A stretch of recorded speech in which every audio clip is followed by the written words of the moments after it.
Hello and welcome. This is Kate Griffiths from Whole Self Leadership, and I'm coming on today to talk to you ostensibly about the last chapter of our book, Philosophy for Life.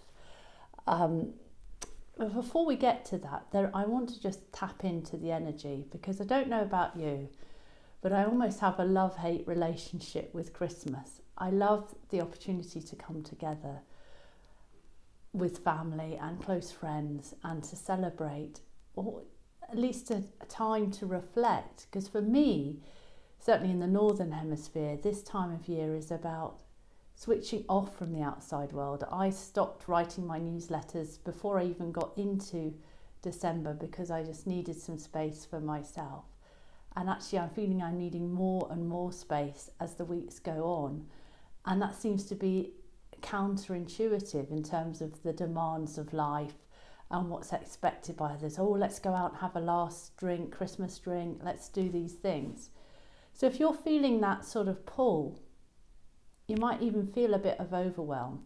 And I'm speaking personally here, having spent an hour and a half on the phone or on an electronic device trying to sort out an issue with my bank this morning. So it's pretty relevant to me right now.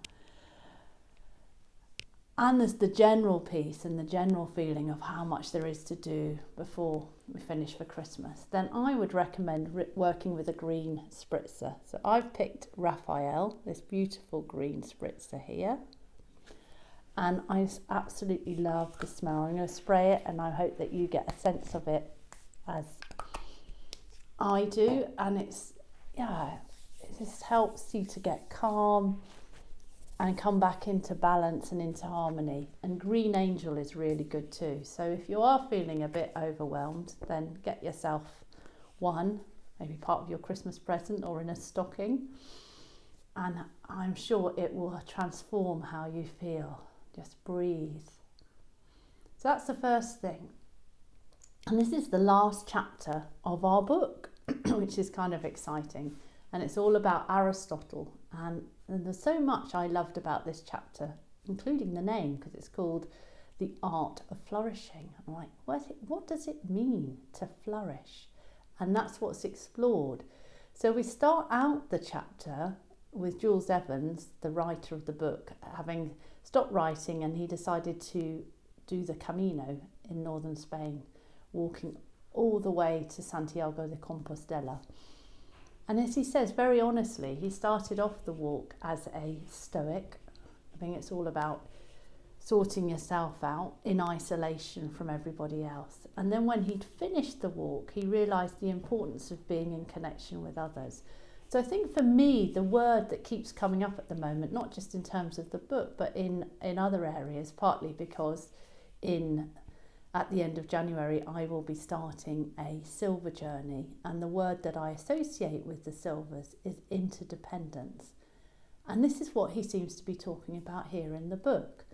So what do I mean by that? I suppose when we are younger, or when, the part of growing up is about finding our autonomy and standing on our own 2 feet. And of course, that's important. How are you going to earn your money or show up in society, all of those things, and that you need to be able to do that in your own space, in being in your own sovereignty.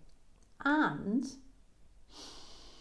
there's quite a bit more. It's kind of like we can't do this on our own, and actually what makes the journey richer is that acknowledging that we've all got weaknesses, or we've all got needs, and actually to be in connection with others. So as you can imagine, if you're doing a pilgrimage, a walk for 1,000 miles, it's a long time, or you kind of get to know the people you're walking with, but you might get blisters, or you might get really tired, or something, you might get tendonitis. You need the support of those around you to get through. And I think that's a bit like the journey of life. We have great times where things are really working, and other times where things are less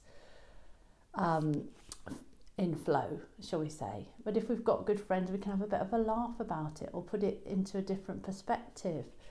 So it's important to have people around us I think what this chapter is really talking to, because Aristotle was all for setting up communities, and actually in medieval Christianity is very Aristotelian in the way that it's set up.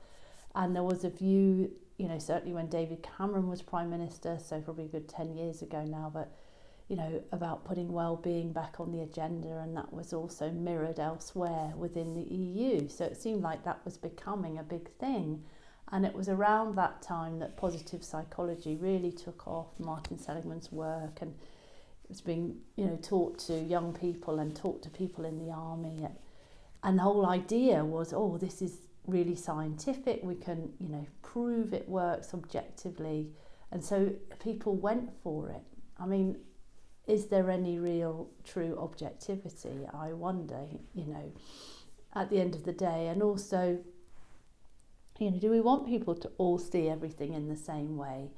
I think that's a bit unlikely, to be honest. And yet, of course, we want to be part of a community, but actually maybe it's multiple small communities where there's a degree of intimacy, where you can share how you feel and connect with people, rather than a nationwide ideal that we all sign up to, which is probably unlikely. I mean, even if you take Bhutan, which was explored in one of the previous chapters, yes, it does measure the happiness index, and it's a much smaller population, and so perhaps it's easier to do it when it's on a smaller scale.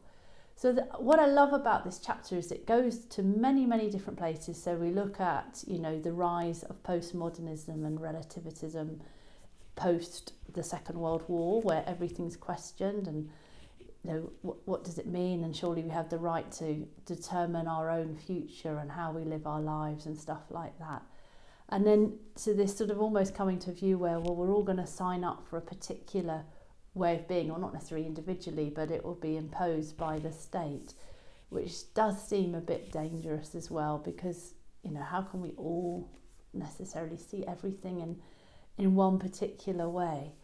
So it's kind of left open, and I like that ambiguity, because there isn't one answer, because if there was, we'd all be doing it.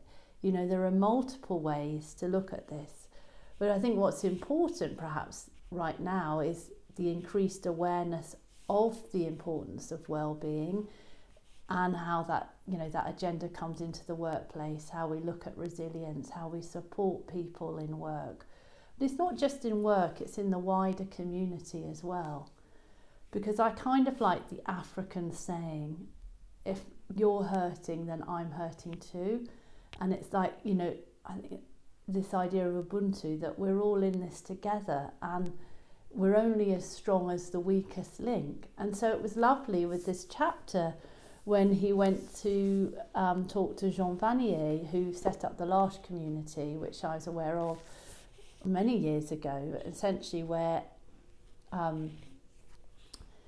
full able-bodied people worked with those who were not fully able-bodied, and in often cases had some mental handicap as well. And the beauty of that is that in what they found is in working in this way, it's like, well, actually everyone is showing us that we all have weaknesses, we all have shortfalls or things that don't quite work, and that's okay. We're all wounded. And we need to come from that place that nobody had, even somebody like Aristotle, who had this incredibly wide-ranging intelligence that covered so many aspects of life, wasn't perfect, and he didn't get everything right, and in some ways he was quite racist, and that's just like everyone has sides of them that perhaps aren't, acceptable to others, because we are both human and divine. So that we have the potential to be amazing, and there's parts of us that are probably less desirable for ourselves and for others. And so if we can love the imperfections of ourselves and each other, just imagine what kind of world that would be.